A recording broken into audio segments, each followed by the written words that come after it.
চারপাশে তাকিয়ে দেখুন কি দেখছেন? গতি, উন্নতি, আকাশচুম্বী দালান, কিন্তু একটু গভীরে তাকালে কি দেখা যায়?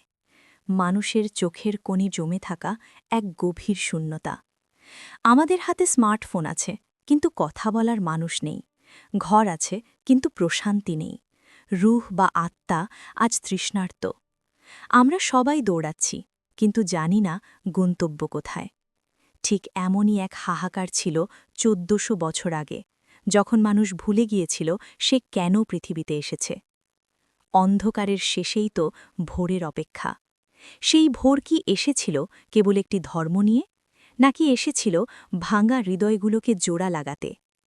কল্পনা করুন এমন এক সময়ের যখন মায়া শব্দটা অভিধান থেকে হারিয়ে গিয়েছিল। আইয়ামে জাহিলিয়াত, যেখানে বাবার হাত কাঁপত না নিজের কলিজার টুকরো কন্যা সন্তানকে জ্যান্ত মাটি দিতে। সবল দুর্বলকে পিষে মারত, আর সেটাই ছিল নিয়ম। মানুষের জান মালের কোনো দাম ছিল না। পৃথিবী কাঁদছিল। আকাশ বাতাস ভারী হয়ে উঠেছিল মুজলুমের দীর্ঘশ্বাসে। ঠিক সেই চরম মুহূর্তে মক্কার ধূলিকণায় জন্ম নিল এক অলৌকিক রহমত। আল্লাহ পাঠালেন এমন একজনকে, যিনি তলোয়ার দিয়ে নয়, জয় করলেন ভালোবাসা দিয়ে। মাগার সেই পরিবর্তন কি এত সহজ ছিল? তিনি এলেন এতিমের বাবা হয়ে, নিরাশ্রয়ের আশ্রয় হয়ে। মোহাম্মদ সাল্লাল্লাহু আলাইহি ওয়াসাল্লাম, যার নামের অর্থই প্রশংসিত। তিনি যখন কথা বলতেন মনে হতো যেন মরুভূমির বুকে ঝর্ণা বইছে। ইসলাম মানে শুধু সেজদা দেওয়া নয়, ইসলাম মানে হল পথের কাঁটা সরিয়ে দেওয়া। ইসলাম মানে একজন বিধবার কষ্টের ভাগিদার হওয়া। ভেবে দেখুন, যিনি বিশ্বনবী তিনি নিজের হাতে নিজের কাপড় সেলাই করছেন, ঘর ঝাড়ু দিচ্ছেন। এই বিনয়, এই মাটির সাথে মিশে যাওয়া স্বভাব, এটাই ছিল ইসলামের আসল আলো। তিনি শেখালেন, বড় সেই নয় যে সিংহাসনে বসে, বড় সেই যে মানুষের চোখের পানি মোছাতে পারে। পৃথিবী তখন বর্ণবাদ আর আভিজাত্যের অহংকারে মত্ত। কালো চামড়ার মানুষকে পশুর চেয়েও অধম ভাবা হতো। আর ফির ইসলাম এসে ঘোষণা করল এক বৈপ্লবিক স্লোগান, ইন্নামাল মিনুনা ইখওয়া, মুমিনরা একে অপরের ভাই। বিলাল রাদিয়াল্লাহু আনহু, এক হাবশী দাস যার পিঠে ছিল চাবুকের দাগ, তাকেই দেওয়া হল কাবার ছাদে দাঁড়িয়ে আজান দেওয়ার সম্মান। ভাবা যায়, ইসলামের আলোয় রাজার ছেলে আর মুচির ছেলের মধ্যে কোনো তফাত রইল না। এক কাতারে দাঁড়িয়ে তারা সেজদা দিল এক প্রভুকে। এই সাম্যবাদ কোনো বইয়ের পাতায় লেখা থিওরি ছিল না, এটা ছিল মদিনার রাস্তায় জীবন্ত বাস্তবতা। যে সমাজে নারীকে বলা হতো অভিশাপ, ইসলাম তাকে বানালো জান্নাতের চাবিকাঠি। মায়ের পায়ের নিচে সন্তানের জান্নাত, এই একটি বাক্য নারীর মর্যাদা পৌঁছে দিল আকাশের উচ্চতায়। কন্যা সন্তান জন্ম নিলে যেখানে মুখ কালো করা হতো, সেখানে নবীজি বললেন, যে দুই কন্যা সন্তানকে আদর যত্নে মানুষ করবে সে আর আমি জান্নাতে পাশাপাশি থাকব। লেকিন আজ কি আমরা সেই সম্মান দিচ্ছি, নাকি যৌতুক আর নির্যাতনের ভিড়ে আমরা আবার সেই জাহিলিয়াতে ফিরে যাচ্ছি? প্রশ্নটা বিবেকের কাছে। ইসলামের আলো কেবল মানুষের জন্য নয়, এই আলো ছড়িয়ে পড়েছিল বোবা প্রাণীদের ওপরও। একটা পিঁপড়াকে পুড়িয়ে মারা নিষেধ, বিনা কারণে গাছের পাতা ছেঁড়া নিষেধ। এক ব্যভিচারী নারী কেবল একটি তৃষ্ণার্ত কুকুরকে পানি পান করানোর কারণে জান্নাত পেয়ে গেল। সুবহান আল্লাহ! এতটাই দয়ালু আমাদের রব। ইসলাম আমাদের শেখায়, এই পৃথিবীটা আমাদের একার নয়, প্রতিটি সৃষ্টির প্রতি দয়া দেখানোই হল ইবাদত।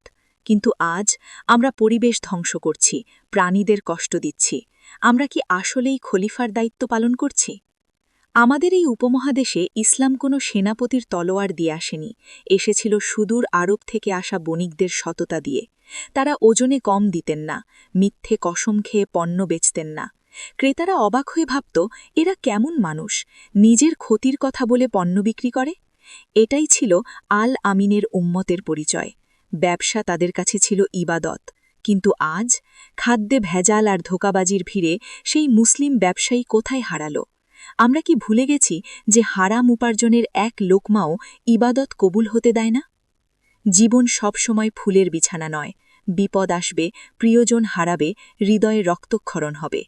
ডিপ্রেশন আর এংজাইটি আজ ঘরে ঘরে, কিন্তু ইসলামের আলো আমাদের দিয়েছে এক শক্তিশালী হাতিয়ার, সাবার। আল্লাহ বলেন, নিশ্চয়ই কষ্টের সাথেই স্বস্তি আছে।